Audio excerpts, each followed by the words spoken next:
Hi everyone, this is Debra again, and this is part 2 of Conscious Communication Games. So I'm back to share more. Once again, my name is Debra Mazur, my website debramazur.com, and the reason that I am qualified to teach about conscious communication games, I'm a certified life coach, I'm an energy healer, an intuitive, I'm an affirmative prayer warrior, and I've actually spent about 20 years living in intentional community.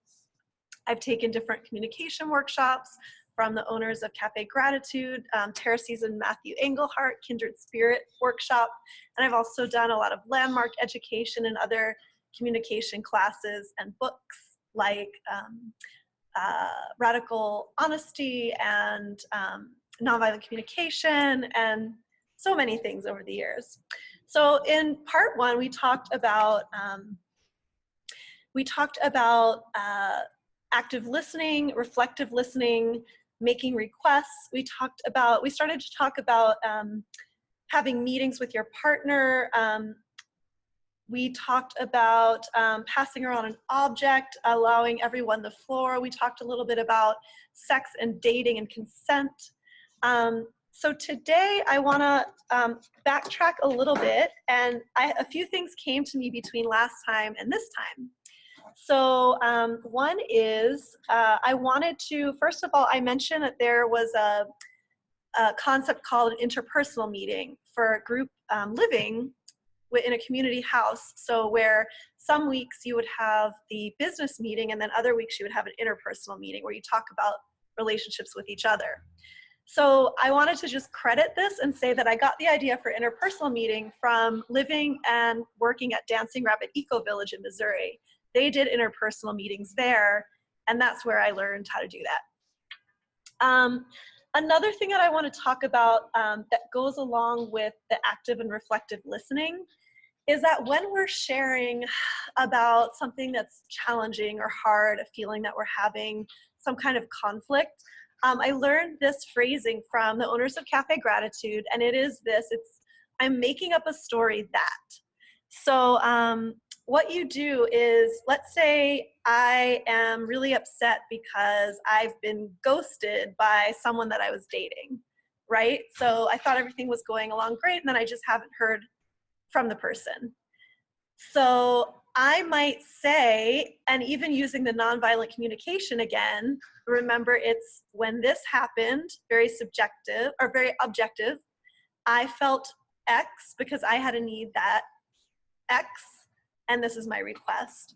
So let's just take this and work that through, like let's say the ghosting, right? So I could say, when, I remember we had this really amazing date, and then when I haven't heard from you in 2 weeks, after I sent you a text 2 weeks ago and I haven't heard from you.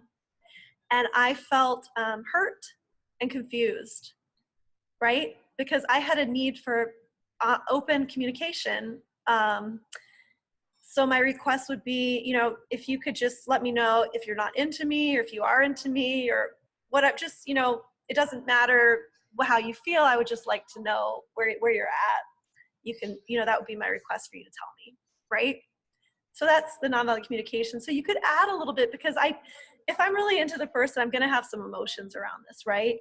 So I could say, let's say you're just upset and you could say, well, don't you care about me? Or, well, do you not like me? Or, there's all these things going on in my head. I'm trying to figure out why the person's not writing me back, texting me back, calling me back.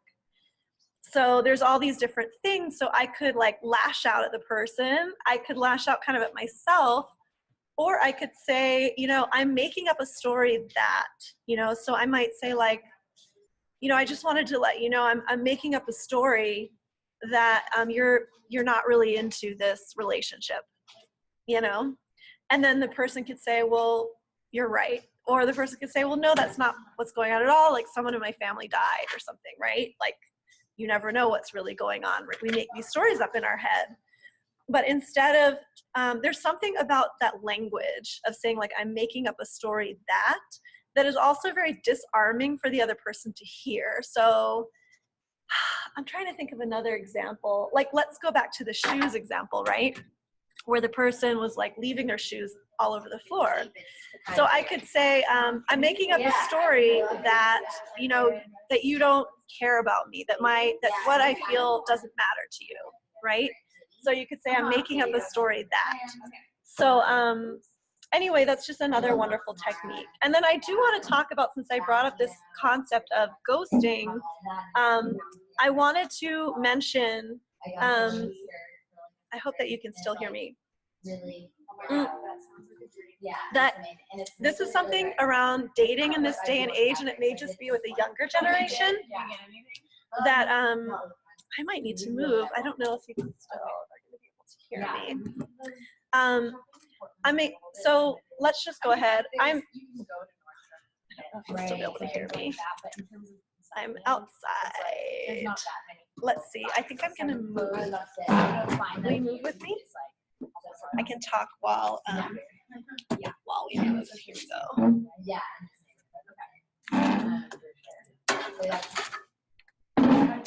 All right, so let's just come over here. So what I wanted to talk about is I want to talk about the concept of ghosting and radical honesty when it comes to the current dating scene, right? So, and I sort of mentioned this, you know, personally, like my view, my take on this is I would much rather hear from someone that they're just not that into me, that they, you know, whatever it is that feels like it might be hurtful to me, that maybe they're afraid to tell me because they're afraid that it might be hurtful. I'd much rather hear from the person than just not hear at all. So I want to mention that, and that might be true for a lot of people watching, but that's my official opinion on all of that stuff. I think it's better to go ahead and just share, right, be radically honest. And you can do it using the nonviolent communication. And like, even if let's say I was dating someone that I'm just not really that into, rather than just completely ghosting them, I could say, you know, hey, you know, I really enjoyed, you know, that date that we had. However, I realized that we're just not that compatible. And so I'm choosing to focus on other people, but I wish you all the best. You know, like having a communication. I also want to say something around this current climate of calling versus texting.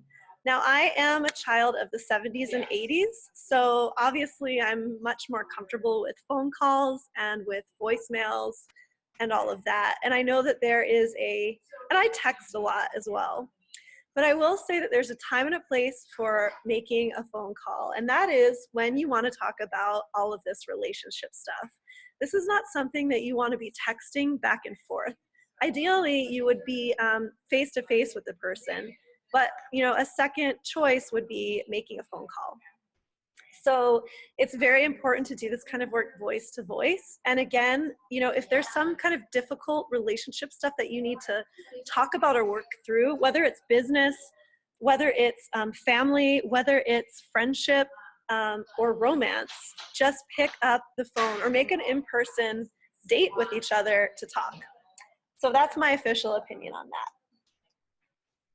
Now, where we left off last time is I was talking about the steps to having a meeting, to having a house meeting, a money date, you know, these kind of meetings and how to structure them, business meetings.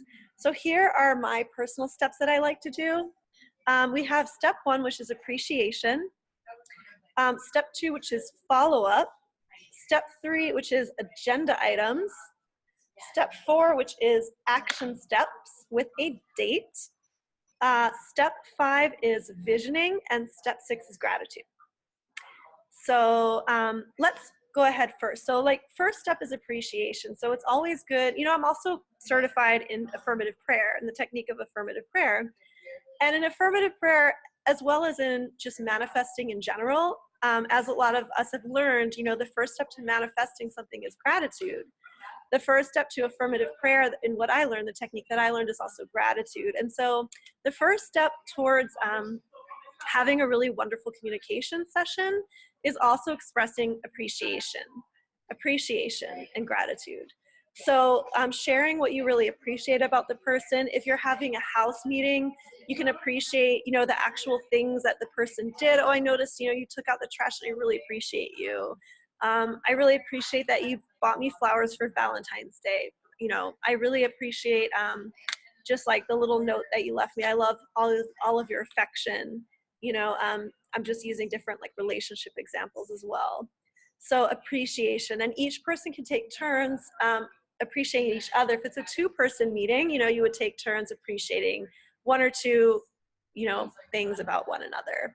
If it's a group, you can actually love up each person one by one, just giving them like a word, just a quick, you know, each person just says like, oh, I really appreciate your honesty, your authenticity. I really appreciate your creativity. I really appreciate that I feel like I can rely on you, you know, whatever that is. So the next step, step 2, is follow up. So this would be if you have an ongoing meeting, and specifically for like a house meeting or a business meeting, when there were actually action steps that you came up with the last time that you met. So you just want to, what you would want to do is you want to take out your agenda or your action steps that you came up with the last meeting and follow up on them. So let's say if I'm having a house meeting and we were supposed to call the maybe we were supposed to call the plumber. We were going to make sure that we did our dishes at night before bed, and you know, we were going to make sure that we put our listing up on Airbnb or something, you know. So we would go through those steps and follow up and see if we actually did them, if we actually completed the tasks. So that's pretty self-explanatory. And hopefully if you're really awesome at this, you would actually assign different tasks to different people and come up with a date when the tasks would be done by, because that is a great coaching technique also that I use to make things actionable and give them a date, put them on the calendar, and have somebody take responsibility for each thing. And again, this is something that I learned too, living in intentional community, in terms of dividing up the responsibility and having people take charge of, you know, a step that they want to do. So that's step 2. So step 3 would be your agenda items. Now, ideally before the meeting, what I like to do is leave out a blank piece of paper, leave out a clipboard. You can do this over email, where anyone is allowed to add an agenda item to the meeting. It can be anything that you feel that you want to talk about. This is a flower that I have in my hair. I was like, what is that?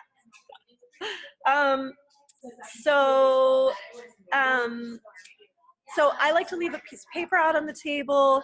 I like to give everyone a chance to come up with the agenda items for the next meeting. So like if I'm in the house with the shoes, I put shoes, you know, shoes are an item, you know, dishes, like whatever that is. If it's, you know, business meeting, obviously you've got like the different projects or the different tasks or different ideas and different things that you want to talk about. Everyone gets to put items on the agenda. Everyone gets to add to them. Ideally, you would have someone that is facilitating the meeting and someone that is taking notes at the meeting. And you can, I like to rotate those tasks so that it's not always the same person. So anyway, the person that's facilitating would have the agenda items there, and then you would go down the list. And again, you'd pass, you know, the microphone or the grapefruit or whatever the object is, and you would allow each person to talk. They can be using their nonviolent communication, they can be using their requests, and using all of the wonderful communication skills that we talked about in part 1. So going through the agenda items. Now, step 4 is action steps with a date. So again, this is a wonderful life coaching skill that I've learned. Everything is turned into an action step. So again, I love therapy. I do therapy and it's great. But, you know, a lot of times you're left sort of like, okay, I just talked about all my problems and now the session is over. And the difference is that with life coaching, you know, we always end with action steps. So again, this is really helpful with a meeting, specifically like a house meeting, a business meeting, even a money date, where maybe you want to, you know, have somebody look at the budget or check into like refinancing your mortgage or whatever it is, you know, look into like vacation and how much it will cost, or buying a new car together, or whatever those things are. They can be turned into an action step. So the note taker would actually write down the steps. What are the action steps? And then each person would take responsibility for, each action step would have one or more people responsible for completing them with a date. Okay, so I'm going to call the plumber within the next 2 weeks before our next meeting. You know, what are the action steps, right? And what are the date? And then we're going to write those down. And then, you know, in a community house situation, it's fun to like put that up on the fridge with a little magnet, or put it up on the bulletin board somewhere where people can see it. Or you could email it to everyone just to remind people like what are the steps and who's doing what and everything that you've come up with. Now, step 5 is visioning. So I love to do, this is a really wonderful expansive step that you can do at the end. That's really, because you know, it can get so nitty gritty with all these action steps and agenda items. And sometimes it can be challenging, you know, especially when maybe the meeting is taking a long time and, you know, people are starting to get a little bit antsy. It's really fun to end with visioning. So let's say that I lived in a community house with friends, or even with a family. You know, you could have meetings with like your kids, your partner. You know, what's our vision? Oh my gosh, I have this vision of like, we would start to host like community events in our living room. And I have a vision that maybe we could buy like more plants. Like my ideal home is, I'm just imagining the walls being painted a really beautiful color. You know, ultimately in the future, I would love to get the outside of the house pressure washed. Or, you know, ultimately my vision is like we would go to Hawaii together. Or, you know, ultimately my vision is this. So you're kind of allowing each person to have a turn to think big about what it is that they truly want and what their ultimate vision is for the situation.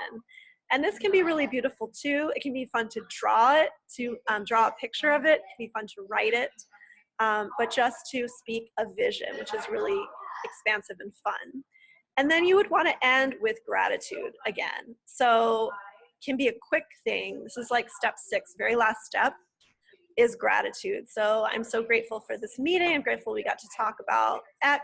You know, I'm grateful that I get to live with you. I'm grateful that we're partners. I'm grateful that we have this wonderful structure for communication that's so healthy, that really benefits our relationship. So, and then you end the meeting and that's it. So anyway, I wanted to share those steps. And then my very last thing that I wanted to share with you all is fun communication games. Yay! So I love these. So, all right, let's see here. What do I want to say? I've got best day ever, gratitude, feeling word, and Lego and scripting. And I think after that, that's going to be it for my conscious communication transmission for you this time around. So where should we start? Gratitude. We already talked about gratitude before. That's a great technique for meetings. However, it can also be a great technique in partnership or in friendship, just to insert randomly into a situation. What are you grateful for? What are you grateful for? Let's say if you're arguing with your partner, you can't decide what you're going to do on a Saturday night. Are you going to go out to dinner? Are you going to go to the movies? Are you going to go to a party? Or let's say someone's having a bad day. Let's say you just talked about something really difficult and you want to switch the energy. You can ask the other person, so tell me, what are you grateful for, right? What are you grateful for? You can play a gratitude game, and it does do something where it does shift and uplift your energy pretty immediately. So after gratitude, let's talk about the best day ever. So best day ever is a term that I got from David Wolf. After following him in the raw food community for many, many years. Let's see if I can get these cool plants in my view. That's pretty. Okay, so best day ever. So let's say I'm with my friend or I'm with my partner. Maybe I'm traveling with a friend or with a partner. Maybe it's like we're trying to have some fun and we don't know what to do. What we can do is we can ask ourselves, so what is your best day ever starting right now? What is your best day ever?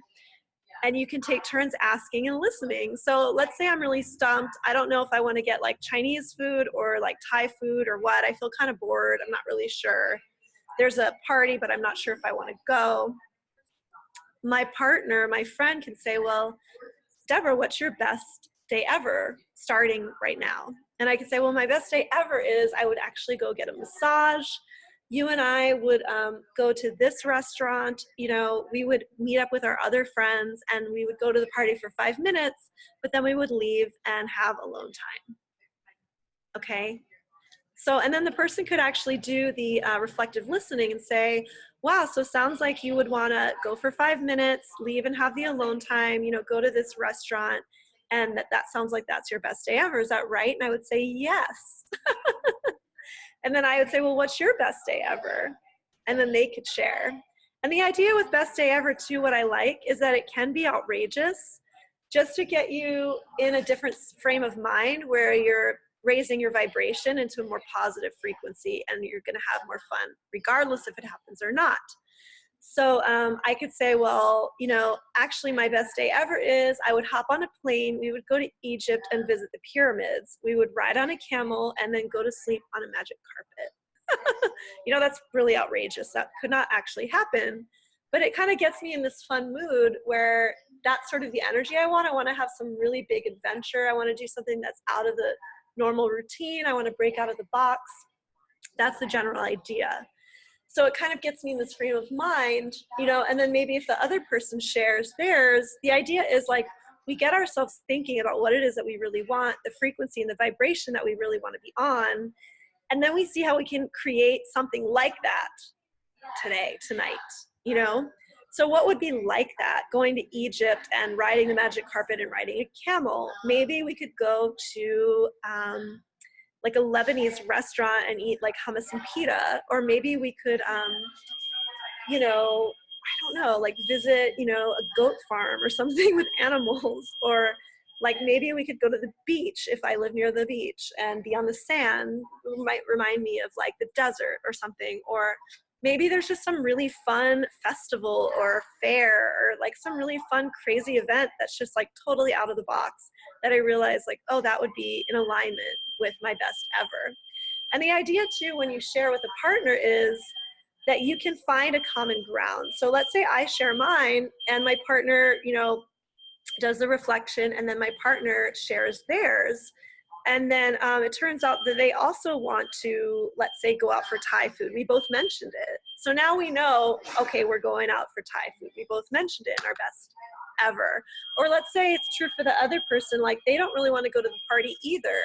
You know, they maybe don't want to go at all. And I only wanted to go for 5 minutes. So maybe we find a compromise there and say, well, it seems like neither one of us are really into this party. And I say, you know, I don't even need to go for 5 minutes. Let's just forget it. And then we forget it. And that's our decision that we made together. So I hope that makes sense. And then another wonderful thing I like to add on to the end of best day ever is a feeling word of how I want to feel. So let's say that I just shared my whole thing about going to Egypt, riding on a camel, and seeing the pyramids. So the person that I'm sharing with, after they've reflected back what I said, and I said, you know, yes, it's true for me, that's right on. They would ask me, what is your feeling word? How do you want to feel? And my feeling word with that is adventurous. I want to feel adventurous. So they say, so sounds like, you know, they would reflect it back, sounds like you want to feel adventurous. And I'm like, hell to the yeah, I want to feel adventurous. You know, and maybe like they're sharing theirs and it's really cozy and it's like all about having a night in and Netflix and chill or something, you know. And then I'd say, well, what's your feeling word? And maybe they'd say, my feeling word is relaxing, or my feeling word is cozy, or my feeling word is intimate. So you would come up with a word, and then I'd say, so sounds like, you know, your feeling word is cozy, intimate. Yes, that's my feeling word. And now we've really shared, we've really heard each other. We both feel really seen, we feel acknowledged, we feel honored. And like, regardless of even what we do, it's like, I feel so much better. I feel more connected. I feel like I got to share sort of like my fantasies with this person, and I feel really heard. And now this is like benefiting our relationship. So I wanted to credit the idea of a feeling word to a book called The Desire Map by Danielle Laporte, where she helps you to turn like actual tangible goals into how it is that you actually want to feel. Because I can have my whole thing like, well, I really want to go to the party and I want to go out for this food and I want to do this. But like, I want to do those things to generate a feeling of how I actually want to feel. And what I want to feel is I want to feel connected. I want to feel connected with my partner. I want to feel intimacy. I want to feel connection. So that's actually my feeling word. And then it's like, it doesn't really matter what I do. There could be other ways that we can create that feeling of feeling connected in a different way. And so then it's okay that we might have different ideas about how to spend our Friday night. If we're able to fulfill on that feeling word, how we want to feel, then maybe we're able to come up with something that's like a mutual agreement that would have us both get our needs met for how we want to feel. So anyway, I hope that that exercise helps you. I love that exercise. It really helps me feel creative when I'm in partnership and helping to make sure that everybody's getting their needs met. And then the last thing I'll share is a technique called Kylego, which is a term invented by a man named Kyle Cease. And Kylego is very similar to Best Day Ever, except that Kylego is spoken in the past tense.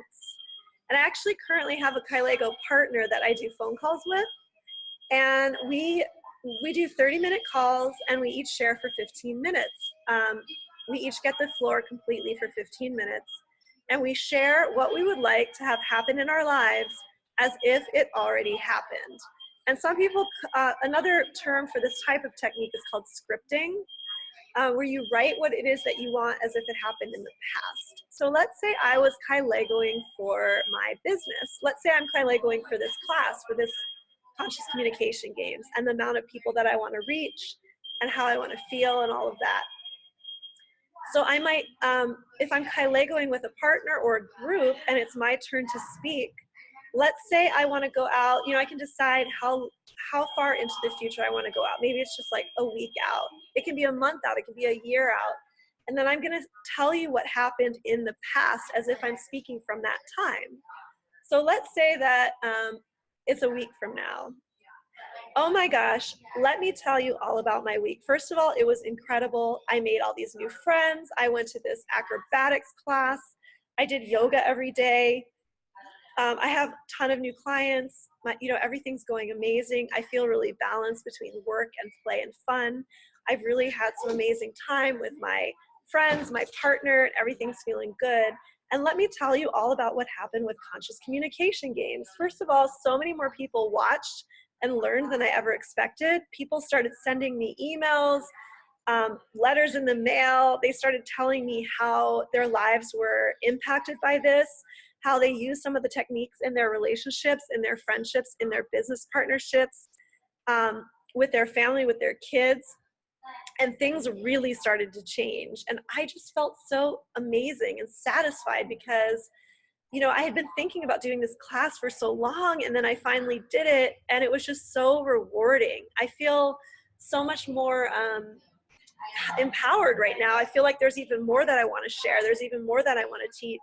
And I feel so full of really, really useful wisdom right now, especially because so many people watched the video, so many people got so much out of it, and I started hearing from people what changed in their lives, and it was amazing, okay? So there's my Kylego. I'm sharing what happened as if it already happened in the past, even though I'm talking about the future. So what happens in Kylego is instead of the person reflectively listening, they actually can embellish if I want them to embellish. And you can ask for it or not. But my Kylego partner could say, oh my gosh, wow, I totally remember that too. They play along, right? Because they say, where two or more are gathered, it really does help me to manifest this with a greater power than if I were to just think of it myself, write it in my journal and not tell anyone. Of course, it matters who I share with. Obviously I don't want to share with someone that's a big skeptic or someone that's going to doubt, or tell me that I'm crazy or that I have wishful thinking or that I'm not facing reality. I don't want that kind of person. I want someone that is going to really celebrate me and really believe in me and believe in my vision.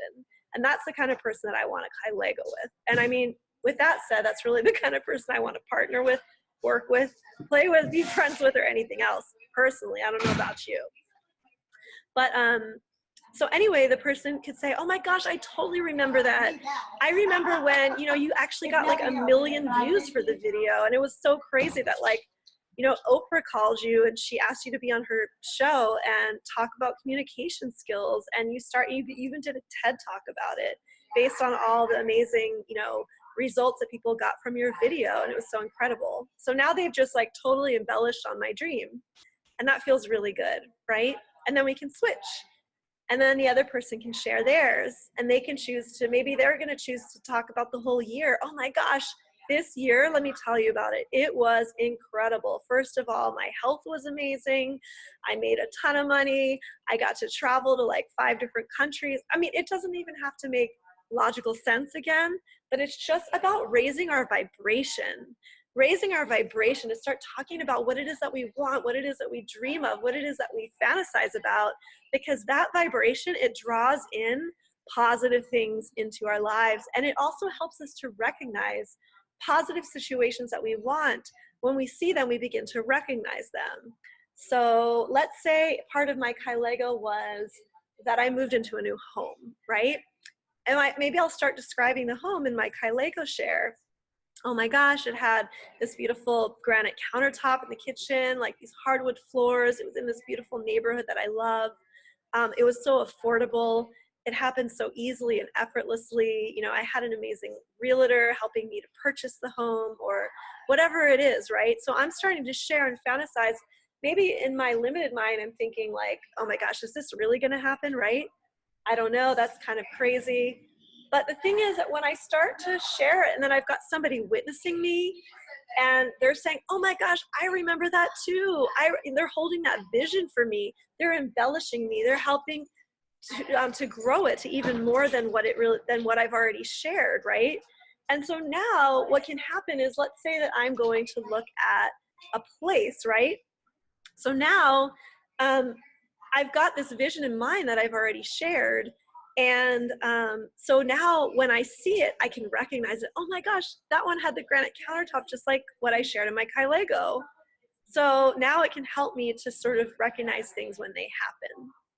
So anyway, I believe that that is everything that I wanted to share in Conscious Communication Games. And again, my Kailego is that I'm just so grateful that this has benefited your life, that your relationships are more healthy, more whole, that misunderstandings are healed, that you're experiencing more peace in your life, in your friendships, in your relationships, in your business interactions, that you're feeling more empowered to stand up for who you are, what you believe in, and what you truly desire, that you are a stand for your vision, that you're someone that doesn't limit your dreams anymore, that speaks them aloud, that shares them, and that you're surrounded with people who respect you, who support you, who listen to you well, and that you do the same for others, and that your life is so much more healthy, whole, and embellished because of this. And that's what I'm grateful for. And I love you, and I thank you for listening. And I'm also so grateful that you've shared with me the impact that this has made in your life, and that you are a better person for it, and that your life is better for it. So again, thank you so much for watching.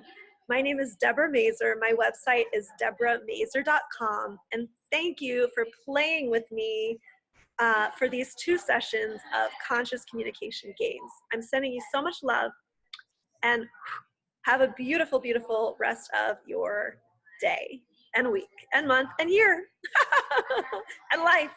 I love you. Stay in touch. Let me know how everything's going. All right. Peace. Bye.